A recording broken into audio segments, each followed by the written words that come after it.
Deməli, dərs 19 olur öyrənmə tərzləri. Öyrənmə tərzləri nə deməkdir? Ümumiyyətlə baxaq, ilk öncə ümumi olaraq anlayışı başa düşməyə çalışaq. Hər bir kəs ümumiyyətlə mövzunu müxtəlif yollarla öyrənir. Məsələn, ola bilər insan var ki, kimləsə müzakirə eləyə daha yaxşı öyrənməyi bacarır. Adam var ki, bir şeyi məsəl üçün öyrənəndə hərəkət eləyərək öyrənməyi daha çox sevir. Adam var ki, sadəcə olaraq görməyi sevir. Məsələn, müəllim nəyisə danışsın, şəkilimi göstərsin, xəritədən istifadə eləsin, qrafikdən versin, diaqram formasından versin. Yəni bunları görərək öyrənəndə daha yaxşı öyrənməyi bacarır. Adam var ki, müəllim danışdıqca yazmağı xoşlayır, yazaraq öyrənməyi daha çox sevir. Yəni müəllim yazdıqlarını qeyd eləyərək öyrənmə ona daha xoş gəlir.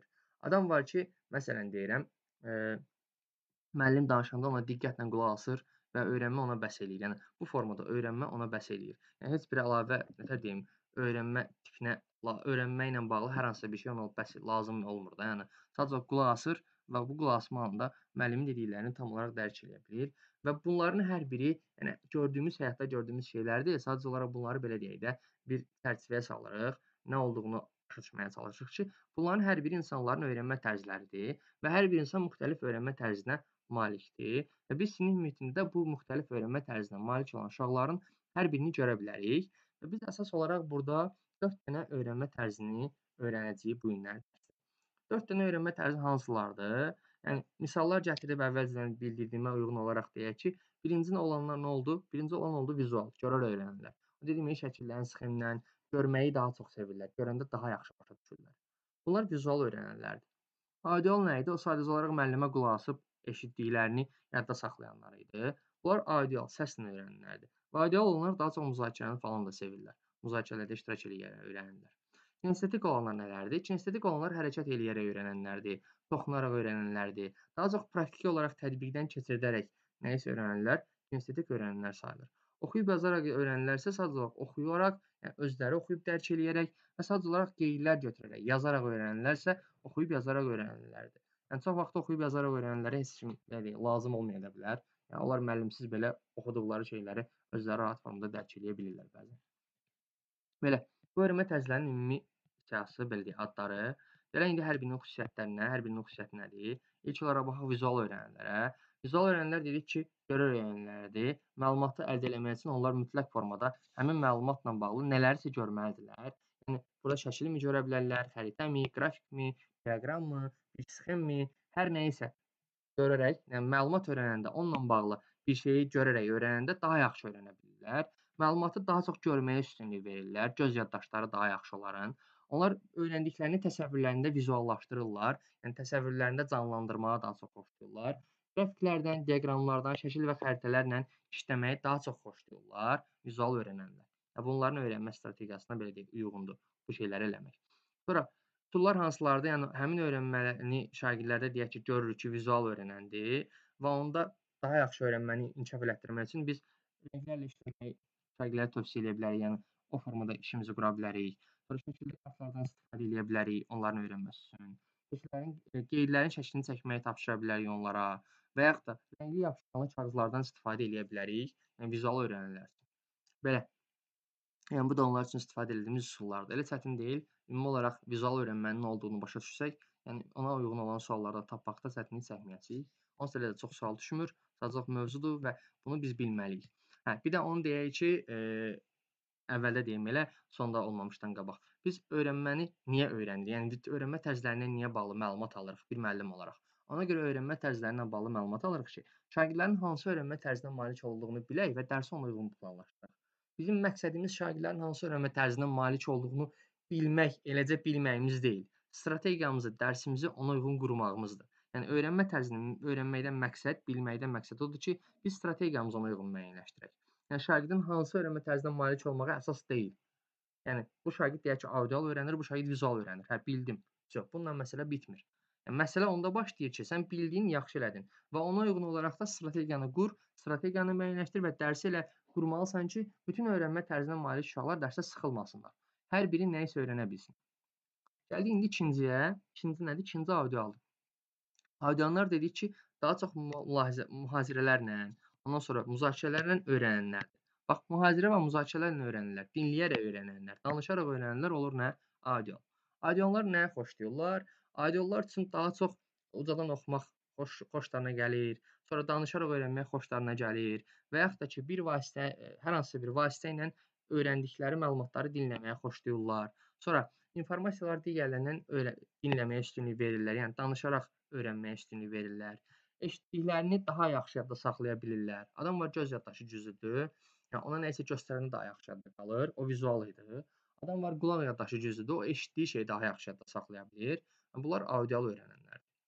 Sonra adam yoldaşları ilə müzakirə aparmağı xoşlayır, ucadan danışmağı öyrənməyi xoşlayır, ucadan oxumağı xoşlayır, səsli qeydlər aparmağı xoşlayır. Məsələn, adam olur, görürsünüz ki, öz-özünə bərkdən oxuyur. Hə, bu adama desən ki, yavaş oxu, deyir, yox, mənim başqa cür yadımda qalmır. Yəni deməli bu audial öyrənəndir. Sonra gəldik üçüncü olaraq kinestetik öyrənənlər. Kinestetik öyrənənlər toxunaraq öyrənənlərdir. Yəni məlumata toxunma vasitəsilə daha yaxşı başa düşə bilirlər, daha çox praktik öyrənənlərdir. Yəni deyək ki, nəyisə öyrənirlərsə, nəyisə belə deyək də öyrənməyə başlayırlarsa, bu zaman həmin məsələ ilə bağlı praktiki işlər görməyi sevirlər. Toxunaraq öyrənməyi sevirlər. Məsələn, deyək ki, adam nəyisə düzəltməyi öyrənir. Yəni bunu hərəkət eləyərək, onu düzəldərək, əli ilə onu toxunaraq, praktiki olaraq onu yerinə yetirərək öyrənməyi daha çox sevir. Sonra bu adam xoşlamır nəyi? Xoşlamır mühazirələri. Yəni danışmağı, müzakirə eləmək və mühazirələrə qulaq asmağı xoşlamır. Bu adamın xoşladığı şey toxunmaqdır və bir şeyi qurmaqdır, yaratmaqdır. Məsələn, adam konstruktordur və yaxud da Lego qura bilir. Sonra mexanizmləri və detallara maraq göstərir. Məsələn, deyək ki, adam maşın, belə deyək də, hissələri ilə bağlı nəyisə yığıb sökməyi daha yaxşı bacara bilər, kinestetik öyrənənlər. Yəni onunla bağlı maraqlıdır. O nəyisə hər hansı bir mexanizmi sökməyi, yığmağı, quraşdırmağı, praktiki olaraq onu həyata keçirməyi daha çox sevir. Sonra qeydləri yoxlayarkən hərəkət eləyir bu adam. Məsələn, adam hərəkət eləyərək, daimi olaraq da hərəkətdə olaraq məsələn öyrənməyi xoşlayır. Məsələn, adam var ki, kitabı yeriyərək oxumaq daha xoş gəlir, nəinki oturub oxumaq. Məsələn, mən yeriyərək öyrənirəm. Yəni oturub oxumaq məsəl üçün mənim üçün xoş deyil. Adam var ki, məsəl üçün bunu eləmək xoş deyil, sadəcə oturub oxumağı daha yaxşı xoşlayır. Yəni hərəkət eləyərək oxumaq onun üçün yaddaşda qalmır. Amma adam var ki, hərəkət eləyərək oxumaq, nəyisə öyrənmək, nəyisə baxmaq onun daha yaxşı yaddaşında qalır. Yəni hərəkət eləyərək nəyisə öyrənməyi sevən kinestetik öyrənənlərdir. Sonra kinestetik öyrənənlər rollu oyunlardan istifadə eləyirlər. Yəni hər hansı bir səhnəciklərdən, rollu oyunlardan istifadə eləyərək, özünü hər hansı bir rolda çıxış eləyərək, belə deyək də, əsər oxuyur, deyək ki, o rolda özünü göstərir, evdə deyək ki, onun elədiklərini təkrar eləyir və bu zaman kinestetik formada öyrənmiş sayılır. Yəni həmin öyrənmə tərzinə malik olmuş sayılır həmin insan. Bu da olur kinestetik. Oxuyub yazaraq nədir? Adından görüldüyü kimi elə oxuyub yazaraq öyrənməkdir. Bu adamlar oxumağı, daha çox oxumağı və yazaraq öyrənməyi, qeydlər götürərək öyrənməyi daha çox xoşlayırlar. Qeydlər aparmağa daha çox həvəslidirlər bu insanlar. Həvəslidirlər oxucu olsunlar. Yəni daha çox kitab oxumağa meyllidirlər. Yazılı qeydlər aparmağa meyllidirlər bu insanlar. Bu insanlar deyək ki, mətni oxumağa maraq göstərirlər. Yəni verilən məlumatları kimdənsə dinləmək yox, onunla bağlı sxem şəkil görmək yox, onunla bağlı bir səhnələşdirmə aparmağı yox, sadəcə olaraq verilən məlumatları oxumağa daha çox meyilli olurlar və bu insanlar daha çox sevirlər kitabxanaya getməyi, öyrəndikləri ilə bağlı qeydlər götürməyi, mətni öz sözləri ilə yenidən yazmağı. Məsələn, adam belə oxuya bilərək yazaraq öyrənir. Müəllim deyək ki, dərsi izah eləyəndə oturub müəllimin elədiklərini, dediklərini qeyd eləyir və yaxud da müəllimin dərslərinin videolarına baxır. Bu zaman özü üçün qeydlər aparır. Müəyyən belə deyək də, mövzularla bağlı öz fikirlərini yazır, öz düşüncələrini yazır. Belə özünə rahat olan deyək ki, hissələri qeyd eləyir. Bu zaman belə deyək də, adam oxuyub yazaraq öyrənmənin belə tərzinə malik olduğunu biz görə bilərik. Əgər belə eləyən şagirdlər varsa, sinif mühitində. Ümumiyyətlə insanların dediyimiz kimi hər biri müxtəlif öyrənmə tərzinə malikdir və biz dərsi də müxtəlif öyrənmə tərzinə malik şagirdlər üçün uyğun qurmağa çalışmalıyıq bir müəllim olaraq. Sonra və bir dənə də şey deyim ki, yəni bir insan üçün yalnızca bir öyrənmə tərzi üstün deyil. Yəni bir insanda bir neçə öyrənmə tərzi də sahib ola bilər. Yəni o demək deyil ki, bir insan yalnız bir öyrənmə tərzinə sahibdir. Yəni müxtəlif öyrənmə tərzlərinə də malik ola bilər sinifdəki şagirdlər və müəllimin özü də, hətta bütün insanların özü də müxtəlif öyrənmə tərzlərinə malik bir insan ola bilərlər. Yəni bu o demək deyil ki, yəni yalnızca bir insanda bir öyrənmə tərzi var.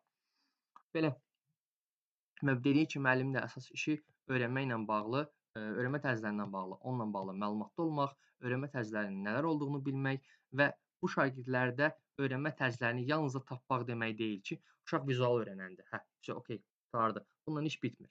Yəni uşaq vizual öyrənəndir və sinifdə tək vizual öyrənən həmin şagird deyil də, başqaları da var və sinifdə başqa formada öyrənən şagirdlər də var. Audial da, kinestetik də, oxuyub yazaraq da və mən bunları öyrənməklə dərsi qurmağıma şərait yaradır ki, mən dərsi elə qurmalıyam ki, bütün öyrənmə tərzlərindən malik şagirdlər dərsə maraqlı olsunlar və dərsi mənimsəyə bilsinlər. Yəni qoyulan təlim nəticələrinə çata bilsinlər. Əsas məqsəd budur, öyrənmə tərzlərini bilməkdə. Belə, bugünkü dərsdə danışacaqlarım mənim sizə bu qədər.